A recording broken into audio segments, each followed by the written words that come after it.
नमस्कार। मैं राकेश परमार। मित्र, आज तो कोई और घटना पर चर्चा करने से बढ़िया है कि सिर्फ एक घटना पर बात किया जाए। उससे होगा क्या कि भारत में राजनीति की गिरती हुई स्तर वोट के लिए कुछ भी करेगा, या ये कहें कि कुछ भी किसी हद तक गिरने की ललकता और कुछ भी अनाप शनाप बोलने की आज़ादी पर। मित्रों, आप सब लोगों को पता चल ही गया होगा कि पाकिस्तान के संसद में वहाँ के मुख्य विपक्ष के नेता, जो अभी के वजीर आजम इमरान खान को चुनाव में शिकस्त दे चुके हैं, उन्होंने स्वीकार किया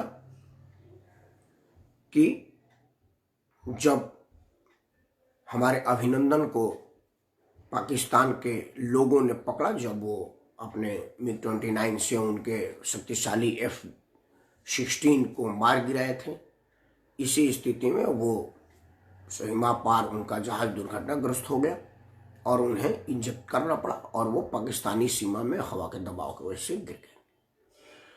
पाकिस्तान की हुजूम ने उनको पकड़ा, बाद में पाकिस्तानी सेना के जिम्मे दिया। ये सब बातें आप लोगों को पता है। ये भी पता है कि उसके ठीक थोड़ी देर के बाद पाकिस्तानी प्रधानमंत्री का उनके संसद में बयान आया कि हमने भारत का पायलट पकड़ा है और हम गुड गेस्चर के वजह से उसको कल रिहा करने वाले हैं। उसके बाद हमारे समाचार के माध्यमों से जो ड्रामा हुआ, जो हुआ, वो सब आपको पता है। उसमें कुछ भी कहने की आवश्यकता नहीं है। ये हुआ था, उसके पहले पुलवामा का एक घटना हुआ था जिसमें 40 से भी ज़्यादा हमारे जवानों ने अपनी जानों की बलिदान दे दिया, शहादत दे दी। अभी बात उसकी, क्योंकि पहले वो क्रिया हुआ, उसकी प्रतिक्रिया में अभिनंदन वर्धमान जी वाला एपिसोड था, पहले उस पर आते हैं। मुझे ठीक से याद है कि वो चुनाव का ठीक पहले का समय था और हमारे भारत के नेता, छोटे भैया नहीं कहेंगे, तब के कांग्रेस के ऑफिशियली प्रवक्ता, जबकि वो संसद सदस्य हुआ करते थे, संजय निरुपम, हमारे बिहार के रहने वाले, मेरी वाली भोजपुरी बोलते हैं, मेरा बातचीत भी उनसे है, जान पहचान भी है, हमारे कार्यक्रम में आ भी चुके हैं। वो बाकायदा मुंह फाड़ करके, मैं अपमानजनक शब्द नहीं उनके लिए कह रहा हूँ, मैं उनके लिए बड़ा ये सम्मानजनक कह रहा हूँ, क्योंकि मैं इसके आगे भी कह सकता हूँ सार्वजनिक मंच। मुंह फाड़ करके समाचार चैनल पर कह रहे थे कि सबूत दो कि कहाँ गिराए हो। पाकिस्तान तो कह रहा है कि कहीं गिरे, कुछ भी नहीं हुआ हमारे यहाँ। मुझे ठीक से याद है कि अरविंद केजरीवाल, दिल्ली का बवाल, वो भी उठा रहा था सवाल कि पाकिस्तानी मीडिया और वहाँ की सरकार कह रही है कि हमारे यहाँ तो कुछ नहीं हुआ है जी, ये पाकिस्तान में कुछ हुआ ही नहीं है। पाकिस्तान के एक समाचार चैनल बोला कि हाँ, एक तैयारा आया था, 2 परिंदे मार करके चला गया, वो परिंदे एक पेड़ पर बैठे थे। अनाप शनाप, मतलब जो पाकिस्तान बोल रहा था वही हमारे हिंदुस्तान के तब के विपक्ष के सारे नेता बोल रहे थे। भारत में बहुत सारे लोगों को ये बात का अंदेशा हो गया था कि वाकई कुछ हुआ भी है क्या, क्योंकि एक मुख से सभी के सभी विपक्ष के लोग एक ही बात कह रहे हैं। कई बार होता क्या है कि 1000 आदमी मिलकर एक झूठ बोले तो कुछ लोग, 100-500 लोग भी तो कहेंगे कि यार कहीं सही तो नहीं है। इससे दिमाग बदलता है और आपके अपने एस्टेब्लिशमेंट पर से आपका भरोसा उतरता है, आपके नेतृत्व पर से आपका भरोसा कम होता है। आप ये सोचने पर मजबूर हो जाते हैं कि यार वाकई में पुलवामा में बाहर का घटना हुआ है कि जैसा हमारे लोग कह रहे हैं ऐसा हुआ है।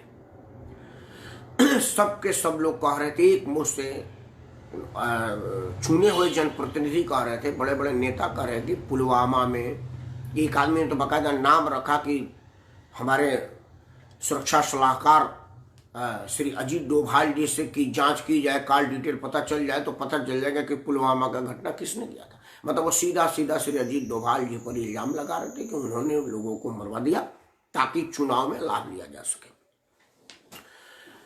अब सारी बात कर लो, उसके बाद उसकी कॉम्प्लिकेशन पर बात करेंगे।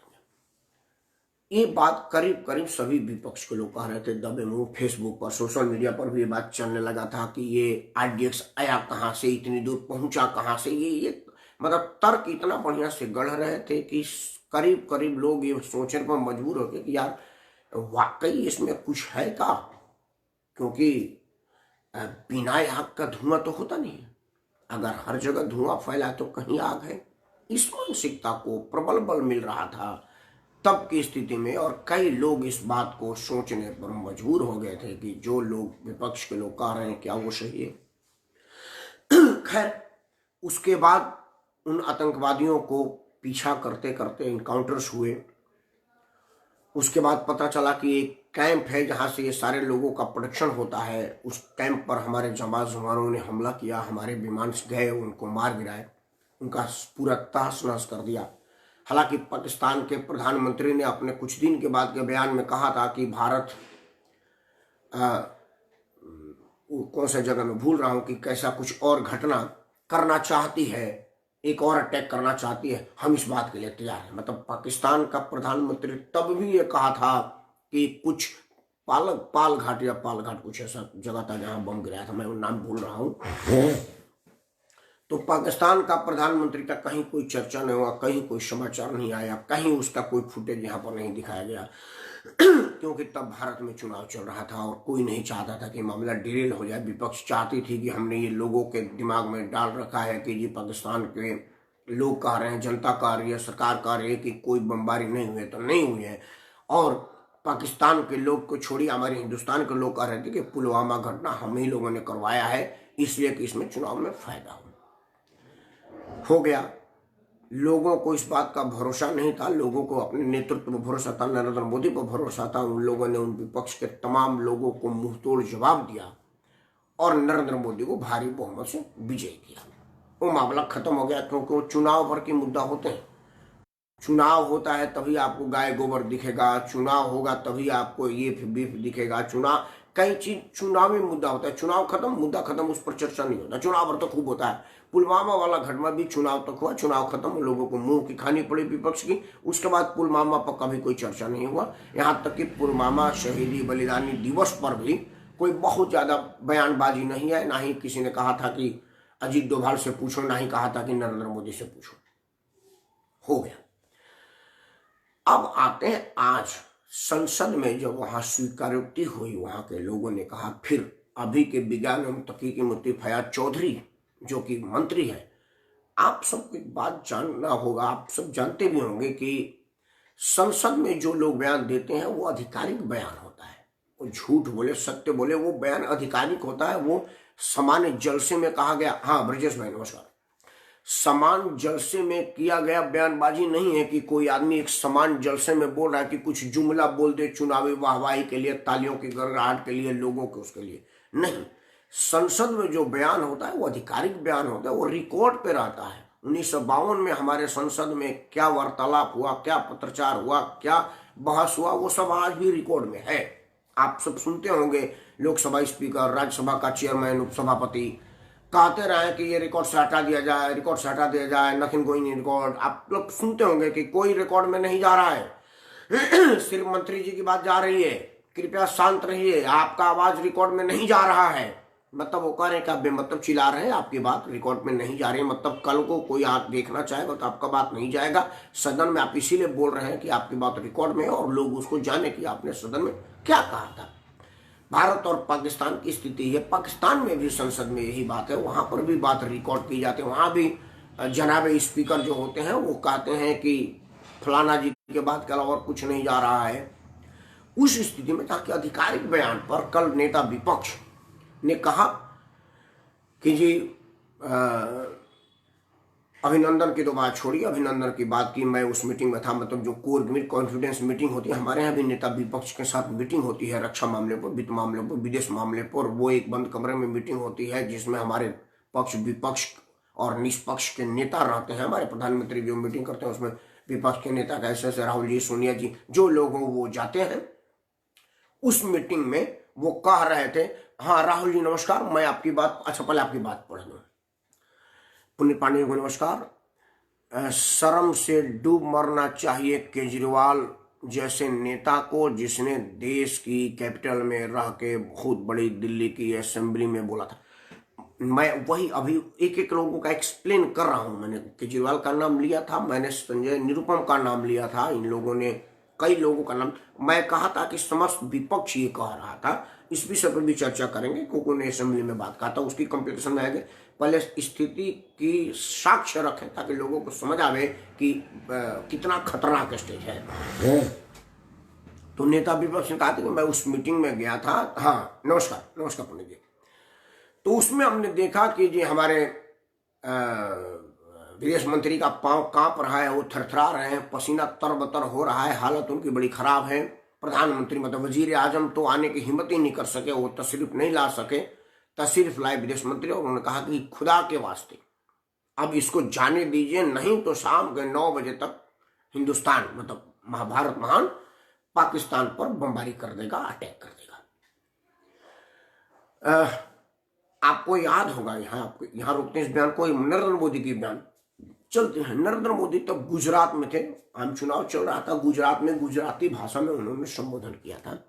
उसका हिंदी तर्जुमा ये है, हालांकि मैं बिल्कुल गुजराती नहीं जाता, लेकिन गुजराती अब इतना भी तमिल जैसा नहीं है कि बहुत कठिन है समझना, या अंग्रेजी जैसा नहीं है जिसको अंग्रेजी नहीं आती उसके लिए समझना। गुजराती में बस वो आयु छो जाऊ छो में कुछ है, समझ सकता, मैं तर्जुमा आपके लिए कर रहा हूँ। नरेंद्र मोदी ने अपने संबोधन में कहा था कि हमारा एक पायलट पकड़ा था जी पाकिस्तान में, अमेरिका के एक बड़े अधिकारी का फोन आया, दुनिया के बड़े बड़े राष्ट्राध्यक्षों का मेरे पास फोन आया, बात आया, और उन्होंने कहा कि स्थिति बड़ी खराब है, भारत बहुत गुस्से में है। हालांकि उसको तो डोनाल्ड ट्रंप ने भी कहा था कि तब हिंदुस्तान में मोदी बहुत गुस्से में थे, और मैं कह रहा था कि मोदी का गुस्सा होने का मतलब क्या है। फिर हमने कहा था कि अगर मेरे पायलट का खरोच भी आ गया तो फिर ये मत करना कि मोदी ने क्या कर दिया। मतलब उनका ये तब की बात थी कि शायद वो तैयार थे कि अगर पाकिस्तान हमारे पायलट को नहीं देता तो कैन बी अटैक, ऐसा हो सकता था। नरेंद्र मोदी ने इसको इशारे में कहा था, हालांकि ऑफिशियल बयान नहीं था, वो एक जलसे में बयान था, एक प्रोग्राम में बयान था। जैसा कि मैंने कहा कि कोई राजनीतिक जलसा हो रहा हो, रैली हो रही है, वो बयान आधिकारिक नहीं होता, वो भीड़ की वाहवाही के लिए, ताली के लिए, संगूफे के लिए जुमला छोड़ा जा सकता है। मैंने नरेंद्र मोदी के उस बात का तब गंभीरता से नहीं लिया था क्योंकि वो एक चुनावी सभा में संबोधित कर रहे थे, वो आधिकारिक नहीं था। लेकिन जब पाकिस्तान के नेता विपक्ष संसद में, पाकिस्तानी संसद में बयान बोला, तब मैं नरेंद्र मोदी के उस बयान को कोट कर रहा हूं कि शायद नरेंद्र मोदी तब सही बोल रहे थे, चाहे वो जलसे में क्यों नहीं बोल रहे। उसके बाद आज हमारे यहां संसद में होता है ना कि विपक्ष के प्रश्न का सत्ता पक्ष जवाब देता है, हमारे यहाँ भी होता है ना। आज जो विपक्ष का प्रश्न हो गया, अगर प्रश्नोत्तर होते होते शाम हो गया तो कल जवाब दिया जाएगा, अगर आज ही दिन में समय मिल गया तो आज ही जवाब दिया जाएगा। वो संसदीय परंपरा एक ही है, बेशक वहां लोकतंत्र रहा है, और जो लोकतंत्र का दिखावा नाटक है वो तो उसी तरह से ना, जिस तरह से लोकतांत्रिक प्रक्रिया चलती है। तो पाकिस्तान के उस नेता विपक्ष के प्रश्न का आज फवाद चौधरी, वहां के मंत्री, यूनियन मिनिस्टर हैं, साइंस एवं तकनीक मंत्री हैं, वो आज जवाब दे रहे थे। जवाब देते वक्त उन्होंने कहा कि जनाब स्पीकर, कल नेता विपक्ष ने बयान दिया, और सबसे तो पहले मैं बात अफसोसजनक कहता हूं कि अगर आपको किसी राजनयिक कार्यक्रम में सियासी मीटिंग में बुलाया जाता हो तो उस मीटिंग की चर्चा बाहर नहीं करनी चाहिए। फयाज चौधरी का यहाँ कहना बिल्कुल ठीक। मैं नेता विपक्ष के उस बयान की निंदा करता हूँ, चाहे पाकिस्तान का ही क्यों ना हो, क्योंकि जो चीज कॉन्फिडेंस की होती है उसको सार्वजनिक नहीं किया जाता। संस्कार भी यही है। लेकिन अगर पाकिस्तान में राजनीतिक संस्कार होती तो फिर पाकिस्तानी क्यों होता? ये बड़ा मुश्किल बात है। संस्कार और पाकिस्तान दोनों अलग अलग चीज है, बिलों में। जिस तरह से दूध और खटाई एक साथ नहीं रह सकता, उसी तरह से तेजाब और मठा एक साथ नहीं रह सकता, उसी तरह से दिन और रात, अंधेरा और उजाला एक साथ नहीं रह सकता। पाकिस्तान और संस्कार कहाँ है? उन्होंने कहा। हालांकि मैं इस बात की निंदा करता हूँ, बीइंग ए सिटीजन, बाहर एक नागरिक होने के नाते मेरे भी भारत का अगर कोई विपक्ष का नेता कॉन्फिडेंशियल मीटिंग को कहे, हालांकि हमारे भारत में संस्कार नहीं है। भारत का कोई भी राजनीतिक दल का नेता जो कॉन्फिडेंशियल मीटिंग की चर्चा हम नहीं करता। आपको बता दूं, अडवाणी जी विदेश में थे, कांग्रेस का यहाँ पर शासन था। विदेश में पत्रकारों ने अडवाणी से पूछ दिया कि भारत में किस तरह का शासन है। उन्होंने कहा कि भारत में लोकतंत्र है और दुनिया की सबसे बड़े लोकतंत्र में, दुनिया में सबसे खूबसूरती से सरकार चल रहा है। फिर पत्रकार ने कहा कि कुछ और पूछ के फंसा है, उसका उद्देश्य फंसाना था। तो अडवाणी जी ने कहा कि एक मनरेगा एक ऐसा कार्यक्रम है जिसे सीधे गरीब आदमी को पैसा दिया जाता है और उनका काम दिया जाता है। हालांकि कांग्रेस ने उसका बड़ा प्रचार किया, बड़ा उठाया। अडवाणी जी उतरे, हाँ, कुमार श्रीकांत साहब को नमस्कार। पत्रकारों ने पूछा कि आपने इस बात की तारीफ की। हाँ जी, नमस्कार नमस्कार। तो उन्होंने कहा कि देखिए, वो मैं बियॉन्ड द बाउंड्री था, देश के सीमा के बाहर मैं भारत के सरकार के साथ हूँ, विदेश में भारत की सरकार की आलोचना कैसे कर सकता हूँ। अब मैं यहाँ जब भारत के सरजमी पे हूँ तब आपसे बयान दे रहा हूँ कि ये सरकार बिल्कुल निकम्मी है, इसको 2 मिनट भी नहीं रहना चाहिए, इस सरकार को तुरंत बर्खास्त करना चाहिए। ये है हमारे भारत की संस्कृति, संस्कार, राजनीतिक संस्कार कि जब वो विदेश में थे तो हमारे भारत सरकार की तारीफ किए। शर्ट चमक रहा है और ये आपका आशीर्वाद है, इसलिए चमक है, मेरे में चमक नहीं है, ये आपके आशीर्वाद का असर है। आप देखने लगे चमक बढ़ गई, पहले नहीं चमक रहा था। कृपया बने रहिएगा, अपना आशीर्वाद प्रदान करते रहिए। अगर मैं कहीं गलत हूं तो मेरे को करेक्ट करने का कोशिश करिएगा। आई शेयर, हाँ हाँ बिल्कुल, वो तो आप करेंगे, आपका आशीर्वाद, आपका स्नेह बना रहे। उसी तरह से राजनीतिक संस्कार है। मैं पहले कहता हूं कि नेता विपक्ष को उस कॉन्फिडेंस मीटिंग की बात लीक नहीं करनी चाहिए, लेकिन वो उनका मामला है, मैं उसमें नहीं जा रहा। उसके जवाब में उन्होंने कहा कि जनाब स्पीकर, इमरान खान के शासनकाल में जो पुलवामा में हमने कामयाबी हासिल किया है वो एक नजीर है, आपके लिए भी हमारे लिए, मतलब पूरी पाकिस्तान के लिए। आपके हमारे मतलब पक्ष का और पाकिस्तान के पक्ष विपक्ष की बात कर रहे थे वो। तो वो कह रहे थे कि ये नजीर है, एक सम्मान है, एक प्राउड है कि हमने पुलवामा में कुछ घटना किया। अब मैं भारत के उन कम अकल राजनीतिक लोगों से कहता हूं कि आप राजनीतिक विरोध के लिए देश के प्रधानमंत्री का बदनामी कर सकते हैं, देश के रक्षा सलाहकार का बदनामी कर सकते हैं, सीधे उसका नाम घसीट सकते हैं कि अगर जांच की जाए तो अजीत डोभाल का फोन का ट्रेस किया जाए, पुलवामा अटैक का सच सामने आ जाएगा। आप कह रहे थे, आपके इस बयान को पाकिस्तान अपने हाथ चलाया, दुनिया में वो पूरे दुनिया में दिखाई कि देखिए वहां का कैबिनेट मंत्री दर्जा प्राप्त होता है नेता विपक्ष का। उन्होंने कहा है कि पुलवामा अटैक वहां के अपने अजीत डोभाल के मन का उपज है चुनाव में फायदा पहुंचाने के लिए। मतलब आपका एक बयान राजनीतिक लाभ लेने के लिए भारत के स्वाभिमान के साथ खिलवाड़ हो रहा है, भारत के बदनामी करा रहा है दुनिया में। आप ये नहीं सोच रहे। आपने तो एक संगूफा छोड़ दिया कि पुलवामा की सिंपैथी कहीं नरेंद्र मोदी को फायदा न पहुंचा जाए, अभिनंदन का वो पराक्रम कहीं नरेंद्र मोदी को फायदा न पहुंचा जाए, इसलिए उसको घसीटो, भारत के सरकार की बदनामी कराओ। अगला बात, मैं अगली जो चीज है वो इसी पर मैं आ रहा हूं।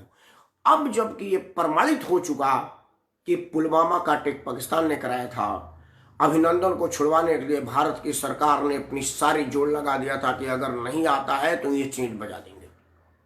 आपको पता होगा पाटलिपुत्रा में एक सैनिक को तब के पाटलिपुत्र के राजा ने अरेस्ट कर लिया था। उन्होंने पूरी राज्य पर आक्रमण कर दिया था। ये हमारे भारत का इतिहास है। एक सिपाही के अपहरण पर उन्होंने किडनैप कर लिया था, तो वो इतिहास है, उस पर मैं नहीं जाऊंगा। अब मैं आता हूं अभी भारत की परिस्थिति पर। मित्रों, ये बेशर्म लोग हैं हमारे राजनीतिक सभी। मैं इसमें कोई कांग्रेस भाजपा सपा बसपा नहीं, हमारे यहां विपक्ष की राजनीति बेशर्मों की राजनीति है, बेशर्मी की राजनीति है, बेहूदगी की राजनीति है, नीचता की राजनीति है, जितना ज्यादा गिर सके वो गिरने की राजनीति है। और इसमें मुकाबला है कि कौन कितना ज्यादा गिर रहा है। अगर मैं दावे के साथ कह सकता हूं कि अगर कांग्रेस सत्ता में होती और भाजपा विपक्ष में होती तो वो भी यही बात कहती। कई उदाहरण है मेरे पास, मैं आपको कह के लंबा नहीं खींचना चाहता। मैं पक्ष और विपक्ष की राजनीति एक एग्जांपल दे देता हूं। ये जो जीएसटी का रेट आया है ना, जीएसटी का रेट जब कांग्रेस लाई थी तो उसका रेट बहुत कम थे। भाजपा पूरे सर उठा लिया, पार्लियामेंट के बर्बाद कर रहे हैं। अब कांग्रेस की सत्ता नहीं है, नरेंद्र मोदी की आई तो वो जीएसटी का रेट और बढ़ा दिया, तब नहीं डूबा। एफडीआई का जब मामला कांग्रेस में मनमोहन सिंह लाए थे तो भारतीय जनता पार्टी तो विपक्ष में थी, कह रही थी कि एफडीआई नहीं है, वो जो कांग्रेस का विदेश में पैसा फंसा है उसको इनडायरेक्ट ले आने का बहाना है। हम लोग भी मान गए थे कि यार ठीक है यार, कांग्रेस का या मंत्रियों का बाहर में पैसा फंसा वो इनडायरेक्ट आएगा, हम ये मान गए थे। लेकिन तब 49% हाईएस्ट सीलिंग था एफडीआई का, कि 49% से ज्यादा एफडीआई नहीं हो सकता। भारतीय जनता पार्टी उसको 100% कर दी। अब उसमें कहीं कोई दिक्कत नहीं है। तो मेरा कहना विपक्ष से है, ये कोई ना जाने कि कांग्रेस और उसके है। हमारे हीरो देश के सेना है, बाकी सब नफा नुकसान। बिल्कुल बिल्कुल बिल्कुल राहुल जी, बिल्कुल आप ठीक है, मैं उसी पर आ रहा हूं। अब मैं ये आपसे मांग कर रहा हूं कि क्या हम लोग ये दबाव ना अपने सरकार के ऊपर बनाए कि भाई राजनीतिक लाभ लेने के लिए भारत के स्वाभिमान से अगर खिलवाड़ करेंगे तो आप जेल जाएंगे, राजनीतिक गतिविधियों पर प्रतिबंध लगा दिए जाएंगे। क्या इस तरह की मांग हमें नहीं करना चाहिए? क्या हमें नहीं करना चाहिए कि सरकार एक कानून बनाए कि राजनीतिक लाभ लेने के लिए अगर आप कुछ झूठ बोल रहे हैं और अगर वो साबित होता है कि ये आप झूठ है, तो फिर अब आप भविष्य में किसी राजनीतिक गतिविधि में भाग नहीं लेंगे और बाकी का जीवन जेल में काटेंगे। अगर एक आदमी को इस तरह की सजा हो गई, विश्वास मानिए लोग झूठ बोलने से पहले 50 बार सोचेंगे और हम सब लोग कंफ्यूज होने से बच जाएंगे। क्योंकि देखिए, आपको मैं बताऊं, एक नया एपिसोड हुआ है मायावती आज से BSP treated as a BJP, मतलब अब आप बीएसपी को बीजेपी कह सकते हैं। मायावती ने बोला, मैं नहीं बोला, मायावती ने बयान दिया है। ये यही मायावती का कांड है कि एक बार कहा गया था कि ताज घोटाला हुआ है, ताज कॉरिडोर घोटाला, और एक ने कहा कि ताज कॉरिडोर घोटाला नहीं हुआ है। अब मुझ जैसा कम अकल इंसान जिसको समझ की शक्ति नहीं है, आप जैसे लोगों को सुन करके समझता है, वो कहेगा कि यार एक कह रहा है कि ताज कॉरिडोर घोटाला हुआ और दूसरा उतनी बराबर हैसियत का कह रहा है कि नहीं हुआ। सच्चाई कौन बोल रहा है? अब हम तो कंफ्यूज आ गए ना भैया कि सच्चाई असल में है क्या, ताज कॉरिडोर घोटाला हुआ या नहीं हुआ। आपको याद होगा श्री राजीव गांधी जी प्रधानमंत्री थे, श्री विश्वनाथ प्रताप सिंह उनसे अलग हुए और एक पर्ची जेब में लेके घूम रहे थे कि ये जो पर्ची है वो तो राजनीति कैसे। मैं यही बात आगे इस पर भी आ रहा हूं। कुमार श्रीकांत साहब, गुड क्वेश्चन। इसी आप एक वरिष्ठ पत्रकार हैं और एक बहुत बड़ा, मैं उस पर आ रहा हूं। पहले विश्वनाथ प्रताप बतिया निकला तो उसको बोल दो कि ये उन लोगों का नाम है और जैसे ही मैं कल सरकार में आऊंगा ये सब के सब जेल जाएंगे। हम सब लोग उस वक्त जनमोर्चा को फटाफट वोट मारे कि भैया अपराधी जेल जाएगा, बोफोर्स का दलाल जेल जाएगा। विश्वनाथ प्रताप जी की सरकार बनी, सरकार चली गई, उसके बाद वो इस दुनिया से ही चले गए, लेकिन वो पर्ची अभी तक नहीं निकाल के दिखा सके। हम लोगों को याद है कि श्रद्धेय मनमोहन सिंह की सरकार थी, कई करोड़ रुपया का 2G घोटाले का एक केस आया। राजनीति में सूचता के उम्मीदवार क्यों कर नहीं करेंगे, बता रहा हूं, उस पर भी बता रहा हूं। थोड़ा वीडियो 10 मिनट आज लंबा हो जाएगा, आधे घंटे से। कृपया अपना आशीर्वाद और स्नेह बना के पहले की चर्चा कर दूं ताकि लोगों को लगे कि मैं एक फ्रेम में नहीं बताऊं। मैं चूंकि इस टाइम नरेंद्र मोदी जी की सरकार है और ये सारी बातें टोटल विपक्ष के विरुद्ध जा रही हैं। मैं नहीं चाहता कि मैं विपक्ष के विरोध बनने वाला चेहरा प्रतीत हूं। मैं चाह रहा हूं कि मुझे विरोध की, देश विरोध की राजनीतिकों से विरोध है, ना कांग्रेस से विरोध है ना भाजपा से विरोध है। मैं उस बात पर आपके पास आ रहा हूं। तो विनोद राय 2G घोटाला हुआ, इतना करोड़ रुपए का बता दिए। रामदेव बाबा रामलीला मैदान में बैठे कि काला धन नहीं आएगा तब तक मैं बैठे रहेंगे। अन्ना हजारे रामलीला मैदान में आंदोलन किए कि काला धन नहीं आएगा तब तक आंदोलन किए। किरण बेदी उसका अगुवाई की, अरविंद केजरीवाल उसका मन संचालन किया। ये सब के सब पूरी मजमा और जलसा लगा करके विरोध किए। लोगों ने कहा कि भाई ठीक है, रामलीला मैदान में जेपी के बाद पहली बार रामलीला मैदान को भरने का काम किया तो अन्ना हजारे ने किया। उसमें संघ ने पूरा मदद किया था, वो बिना संघ का सफल नहीं हो सकता था। हालांकि केजरीवाल ने बाद में कहा कि इसका मलाई संघ ना मार ले, उन्होंने इनकार किया था कि संघ का इसमें कोई योगदान नहीं था और संघ ने ऑफिशियल बयान नहीं दिया था कि मेरा कोई योगदान नहीं। मनमोहन सिंह जी की सरकार चली गई, नरेंद्र मोदी की सरकार का 6 साल कार्यकाल पूरा हो गया, 7वां में प्रवेश हुआ है। अब तक 2G घोटाला, बाद में कोर्ट में मुंह दम तोड़ दिया, बोला जी कोई घोटाला हुआ ही नहीं था, कोल घोटाला कोई घोटाला हुआ नहीं था, काला धन आया ही नहीं, कुछ भी नहीं हुआ, लोकपाल नहीं आया, कुछ नहीं हुआ। अब स्थिति क्या हुई, परिणाम उस आंदोलन का क्या हुआ कि मनमोहन सिंह की सरकार चली गई, एक सरकार गई। जो विनोद राय जी 2G घोटाले का बम फोड़े थे, वो BCCI के चेयरमैन है इस टाइम। बहुत बड़ा, सबसे दुनिया का सबसे मलाईदार बोर्ड है, सबसे धनी बोर्ड है, जिसके पास दुनिया में ICC से ज्यादा जिसके पास पैसा हो उसके चेयरमैन है। अन्ना हजारे सुपर जेट से भी ऊपर का सुरक्षा लेकर के आराम से अपने महल में आराम फरमा रहे हैं, आश्रम में। सरकारी खर्चे पर उनका इलाज हो रहा है, मंत्री का दर्जा है महाराष्ट्र सरकार की तरफ से, VIP ट्रीटमेंट है। किरण बेदी राज्यपाल की राज सुख भोग रही हैं। रामदेव दुनिया के सबसे बड़े तीव्रता से बढ़ने वाले व्यवसायी हो गए। 10,000 करोड़ का तो उन्होंने मुनाफा पिछले महीने साल कमाया था, इस वक्त और कोई बात है। अरविंद केजरीवाल दिल्ली का बवाल बना बैठा हुआ है और संवैधानिक सीट का जितना अपमान रोज किया जा सके वो कर रहा है, और ठगे हम गए जो इन लोगों के बहकाव में मतदान दिया। अब सवाल है कि ये 5 लोगों ने गुमराह किया था और एक सरकार चली गई, इन पर राजद्रोह बनता है कि नहीं? क्योंकि आपने झूठा गवाही दिया था, झूठा बयान दिया था। अरविंद केजरीवाल दिल्ली विधानसभा में पुलवामा घटना के लिए कहा था कि पुलवामा नाम की कोई घटना नहीं हुई है, इस सरकार की साजिश है और पाकिस्तान पर कोई आक्रमण नहीं हुआ है। जिस तरह से पाकिस्तान के पार्लियामेंट में दिया हुआ बयान ऑफिशियल है, उसी तरह से दिल्ली विधानसभा में भी दिया हुआ बयान बिल्कुल ऑफिशियल है। और कोई भी सरकार दिल्ली विधानसभा में मुख्यमंत्री के रूप में दिए हुए सरकार के बयान का इस्तेमाल कर सकते, और पाकिस्तान ने खूब किया, और इससे पूरे दुनिया में भारत की जगहसाई हुई कि भारत में राजनीतिक लाभ के लिए अपने ही सेना को मरवा दिया जाता है और अपने विमान को क्रैश करा दिया जाता है और उसके पर चुनावी लाभ लिया जाता है। अब जब ये साबित हुआ तो क्या करें, मैं आप पर छोड़ता हूं। इसमें राहुल दीक्षित जी ने मुझे कुछ मार्गदर्शन दिया, मैं चाहता हूं उनकी बात पढ़ूं। आज थोड़ी वीडियो बनेगी क्योंकि आज का मुद्दा अगर पूरा कंक्लूजन ना हो तो नहीं होगा। सुप्रीम कोर्ट ने बनाया है बीसीसीआई के चेयरमैन विनोद जी को। नाम किसने सुझाया था? सुप्रीम कोर्ट को सपना आया था कि विनोद राय, कुमार श्रीकांत में क्या बुराई थी? आपका भी तो दाढ़ी और बगैर दाढ़ी बड़ा बढ़िया चेहरा लगता है।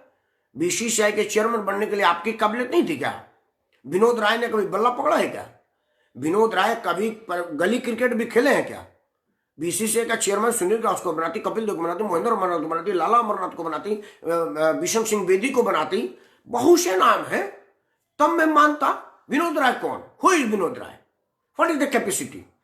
किस कैपेसिटी से बने वो? ये बात है कि नहीं है? सुप्रीम कोर्ट का सुप्रीम डिसीजन को मत पूछिए, ईश्वर जाने। मैं नहीं चाहता कि कोई कोर्ट के अवमानना में मैं अंदर जाऊं। बच्चों की शादी करनी है, बड़ा लाइबिलिटी है मेरे ऊपर। जब तक उनकी शादी ब्याह नहीं हो जाता कोर्ट से बचूंगा। मैं नहीं चाहता कि मैं बिना किसी अपराध के जेल चला जाऊं। तो वो नहीं, जेल से नहीं डरता, बट निरापराध जेल जाना, फांसी लगाने मतलब सुसाइड वाली बात है। राहुल जी ने लिखा कि हमें तो बहुत दुख हुआ जब सीआरपीएफ के भाई संजय सिंह दीक्षित बुल्हाना, महाराष्ट्र एवं अन्य भाई शहीद हुए थे। उसी खुशी है कि आजमगढ़ के जनरल दुष्यंत सिंह दीक्षित ने पठानों की देश के केवल सेना ही शोर में जॉब है, नेता तो देश के। बिल्कुल आपकी बात और आगे रखूंगा। एक भाई ने और कुछ कहा है, मैं चाहता हूं। सेंट्रल ने भी नाम नहीं सुझाया था तो सपना आया था। मतलब विनोद राय को प्लीज करेक्ट कीजिए, माफी का साथ प्लीज करेक्ट। नहीं, मैं माफी मांग लूंगा, लेकिन मेरे को ये बताइए कि सुप्रीम कोर्ट को विनोद राय का नाम कैसे याद आया? ये एक प्रश्न है, ये मेरे लिए जिज्ञासु प्रश्न है ना। आपकी बात मान लिया कि केंद्र ने नहीं सुझाया था, बिल्कुल आपने कहा मुझे माफी की जरूरत नहीं है, मैं कह दिया बात। लेकिन ये जानना मेरे लिए जरूरी है ना कि सुप्रीम कोर्ट को सबसे सुप्रीम विनोद राय को कैसे सुझाव आए कि उनको दिया जाए। क्या थे विनोद राय? आईएएस अफसर और भी देश में थे। विनोद राय को क्रिकेट की क्या ज्ञान थी? कभी क्रिकेट मैच देखते हुए तो हमने नहीं देखा, क्योंकि उतने वरिष्ठतम आईएएस अफसर पास दिन भर बैठ के क्रिकेट देखने का समय कहाँ है? और अगर समय है तो फिर आईएएस अफसर कहाँ है? भारत का प्रशासनिक सेवा का इतना वरिष्ठतम आईएएस अफसर अगर दिन भर क्रिकेट वनडे भी अगर देख रहा है तो उसके पास समय कहाँ है? और अगर उसके पास समय है तो फिर आईएएस कहाँ है? ये तो प्रश्न बनता है ना। तो सबसे पहले आप मेरे को जवाब दीजिए कि सुप्रीम कोर्ट को ये कैसे सपना आया कि विनोद राय उसके लिए बनेंगे। अगला प्रश्न उसके बाद मैं मांगूंगा, मैं आपसे भी माफी मांग लूंगा, सुप्रीम कोर्ट से भी मांग लूंगा।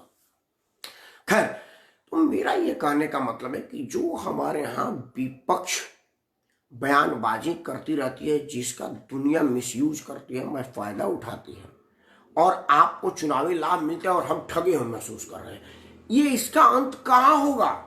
पहले तो आप लोग छोटी मोटी बात कहा करके आ जाते थे कि ये किया वो किया फलाना क्रमक।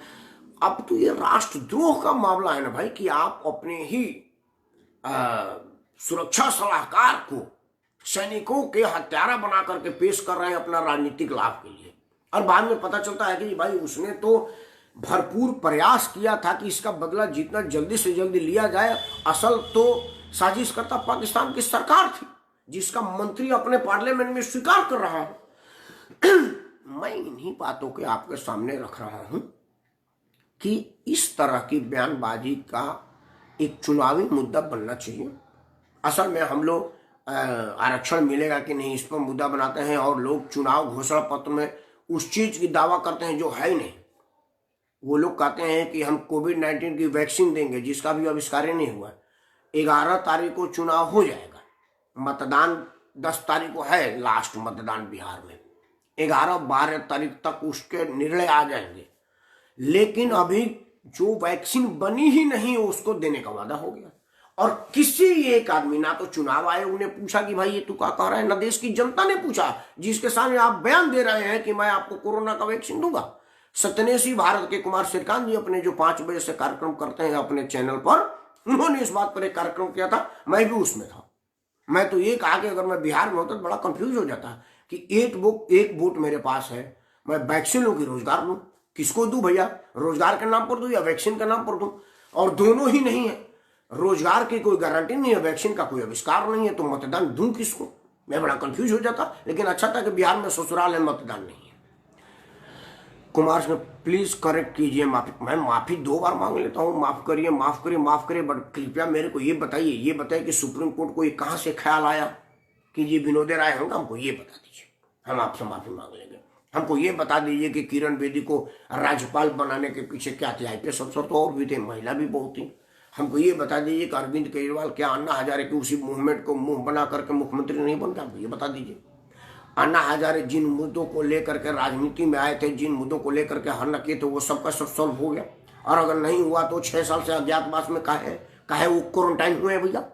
मैं तो समझ रहा हूँ कि भारत में सबसे ज्यादा क्वारंटाइन अन्ना हजारे हुए हैं, क्योंकि रामलीला मैदान के बाद गायबे हैं बेचारे, बाहर ही नहीं निकले। आके जनता को कहते ना भाई मैं शर्मिंदा हूं, मेरे से गलती हो गई, यही कह देते, या ये कह देते कि एक आंदोलन फिर करूंगा, हुआ नहीं है, एक बार और बैठूंगा। प्रश्न तो बनता है ना भाई। खैर अन्ना छोटा मुद्दा है, अन्ना ने देशद्रोह नहीं किया था। मैं बात कर रहा हूं देशद्रोही लोगों पर, जिन्होंने पुलवामा घटना को भारत सरकार की साजिश बताया, जिसका पाकिस्तान मिसयूज किया संयुक्त राष्ट्र में, अब दुनिया में, कि देखिए वहां के बड़े बड़े नेता अपने संसद में कह रहे हैं, वहां का चुनाव पाकिस्तान के टीवी पर नहीं, पाकिस्तान के पार्लियामेंट में मैंने यूट्यूब पर बयान देखा है कि जी एक अरविंद केजरीवाल है, वो उन्होंने विधानसभा में कहा है कि पुलवामा वहां के सरकार की साजिश है। तो वहां का सरकार के रिकॉर्ड पे आ गया ना। या 50-100 साल बाद पाकिस्तान के जनता जब पढ़ेगी तो पढ़ेगी कि भाई पुलवामा हुआ था जिसमें भारत के सरकार ने साजिश किया था, क्योंकि वो तो रिकॉर्ड में चढ़ गया, वो तो मिटेगा नहीं। जिस तरह से मैं ये बोल दिया तो यूट्यूब और फेसबुक पर पड़ा रहेगा जीवन भर, मैं रहूं ना रहूं ये वीडियो रहेगा।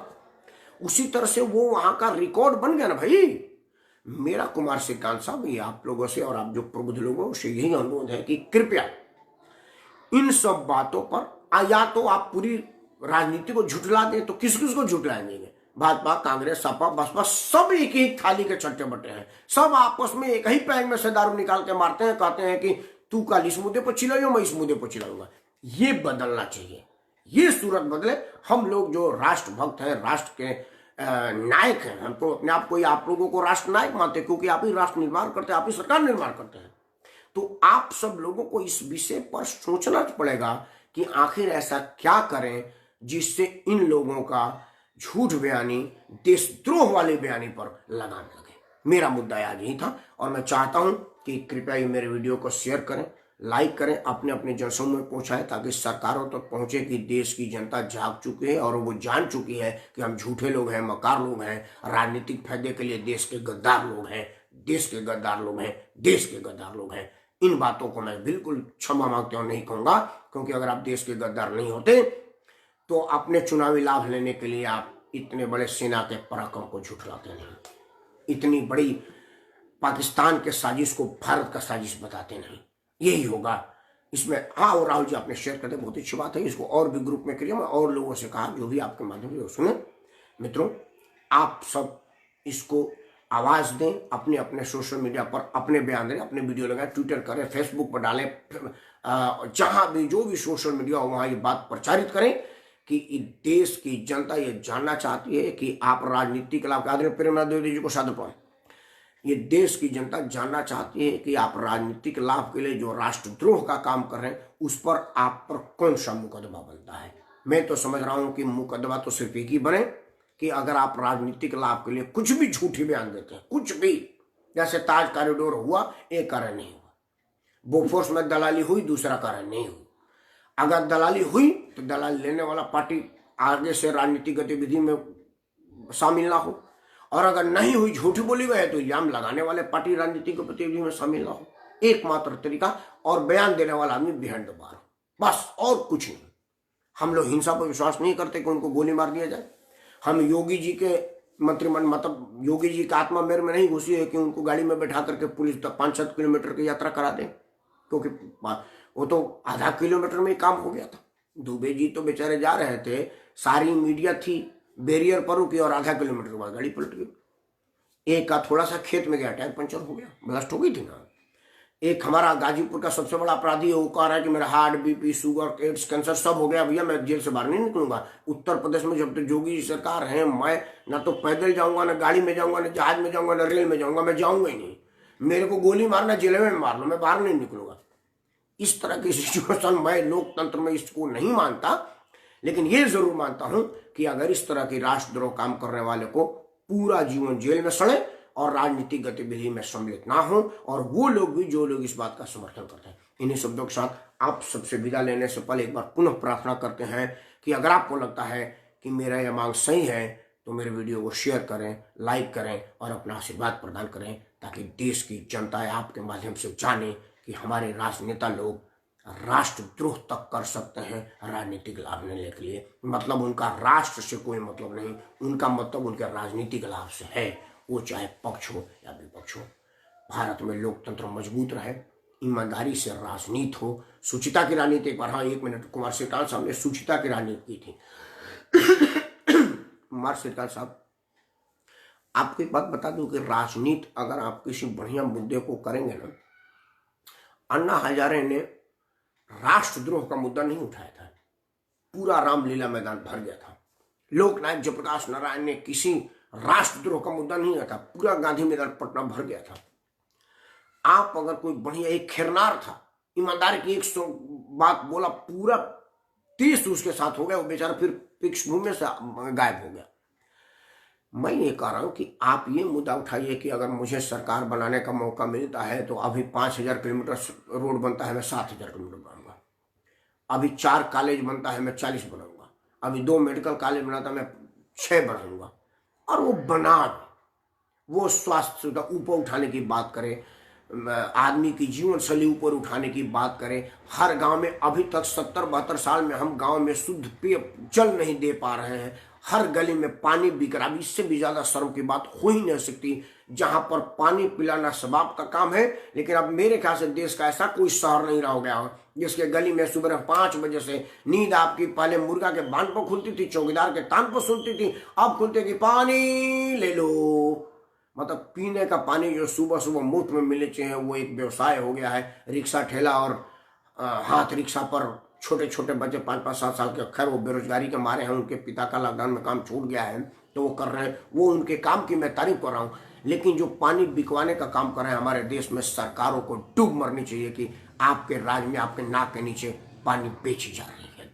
इस स्थिति में ये मुद्दा उठे, मैं समझता हूँ कि राजनीति के लिए सब बहुत बड़ा स्कोप है और इसमें किया जा सकता है। लेकिन राजनेता को कुछ करना तो है नहीं, वो तो सिर्फ ख्वाब दिखा करके और जज्बात भड़का करके राजनीति करना चाहते हैं। ये बंद हो तब जा करके देश का कल्याण होगा। इन्हीं शब्दों के साथ मैं राकेश परमार आप सबको सलाम करता हूँ। जय हिंद, वंदे मातरम।